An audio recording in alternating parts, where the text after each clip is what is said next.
Hello everyone, this is Latasha Blanton from the Real South Africa Travel and Tourism. And you're going to have the opportunity to travel with Phil Scott to sunny South Africa.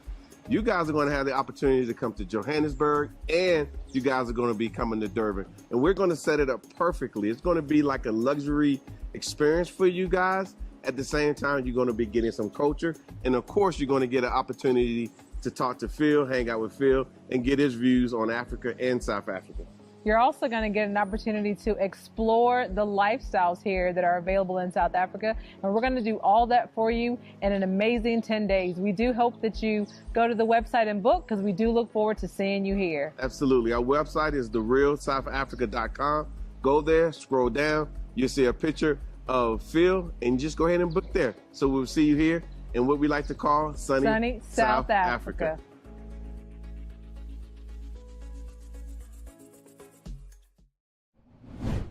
Representative Jamaal Bowman from New York has proposed a $14 trillion reparation bill known as H.R.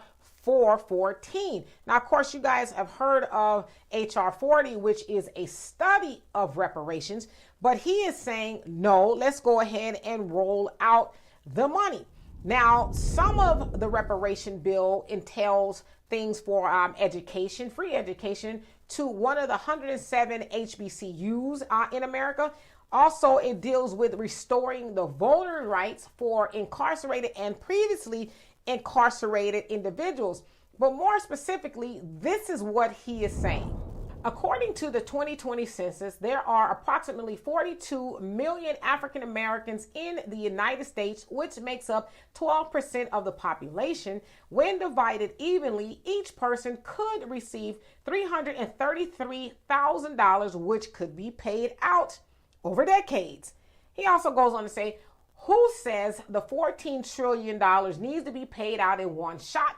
It might be possible for it to be paid out over 5, 10, or 20 years.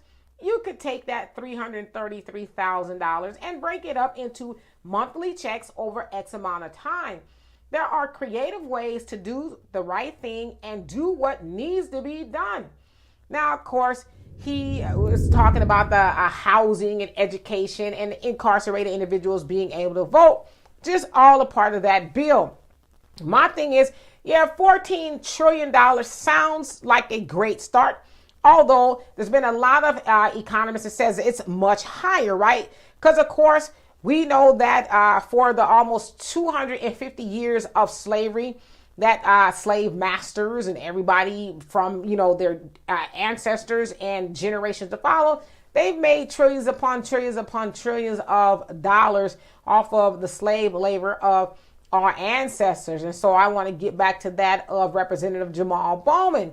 Thank you so much for that bill that actually says, hey, this is what should be given. But I got a problem with that over decades, over a small period of time, this, that, and the other, and, education and all that. Because true indeed, not all black people want to go to college. Some black people have already gone to college, right? And so they don't want to go again. And yes, I think that the voting rights should be restored for people who are incarcerated and those who were previously incarcerated. But what does that got to do with reparations? Why does that got to be a part of a bill? And how much does that really cost? Can't you just, you and your homies there in Congress with a stroke of a pen or votes or whatever you need to do and say, okay, restore the rights. That doesn't need to be included in reparations. But going back to that over time, 5, 10, 20 years, y'all didn't do that. And I know it was probably before your time there in Congress, but the other people in Congress, they didn't do that with everybody else, the Jewish community, Japanese, and anybody else who's got reparation. They didn't say, well, here's $5 this month and here's 5 more than that. No, they got it all at one time. So why is it always when it comes to black people, we need to, we're gonna give it to you little bit by little by little by little, because that doesn't solve the problem of the wealth gap between black and white people here in America. It is said that it take us about 232 years, probably more than that at this point, to catch up to the wealth of white people at the rate we're going without reparations. And so the 333,000, I think that's a very low number, okay? Because say you live somewhere in California, you got to darn near make that a year to survive. So what is that really doing, right? But giving it to us little by little, that doesn't help close the wealth gap. That's some hush money. Now hush. We didn't gave it to you, not the hush money that we're quiet, but the hush money. Now don't say nothing else. We're giving you some, ain't we? Yeah, you're giving us something, but it's not enough. And if you're going to give us $333,000, give it to us at one lump sum.